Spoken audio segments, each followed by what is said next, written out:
મારું નામ સમીર શાહ મકબૂલ શાહ દીવાન, માતર, જિલ્લા ખેડાનો રહેવાસી.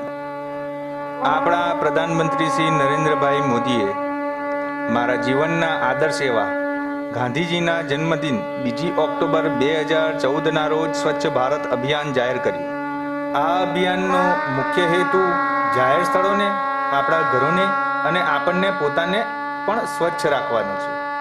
આ અભિયાનમાંથી પ્રેરણા લઈ સ્વચ્છ ભારતના નિર્માણમાં મારું યોગદાન આપવા માટે ઘર આંગણાનો કચરો એકત્રિત થાય અને કચરો કચરાપેટીમાં જ સમાવી દઈને કચરાનો યોગ્ય નિકાલ થાય તેવા સંકલ્પ સાથે વેસ્ટમાંથી બેસ્ટ પ્રોજેક્ટ હેઠળ તેલના ખાલી ડબ્બાઓ, પીપ જેવી વેસ્ટેજ ચીજોનો ઉપયોગ કરી ઉત્તમ પ્રકારની કચરાપેટીઓ બનાવી શાળાઓ, આંગણવાડીઓ, ખાણીપીણીના સ્ટોલ તેમજ ઘરે ઘરે જઈને 15,000થી વધુ કચરાપેટીઓનું વિતરણ કર્યું અને પ્રજા સ્વચ્છતા પ્રત્યે જાગૃત થાય, જનજાગૃતિ આવે તેની માટે સ્વચ્છતા રથનું પણ નિર્માણ કર્યું.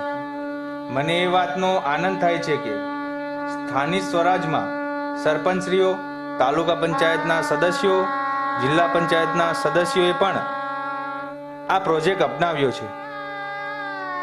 આપણે સૌ સાથે મળીને એક સંકલ્પ લઈએ કે આપણા ઘરમાં શૌચાલય બનાવીએ તેમજ કચરાપેટી મૂકીએ, જેથી કરીને આપણા માનનીય વડાપ્રધાન શ્રીના સ્વચ્છ ભારતના નિર્માણને વેગ મળશે.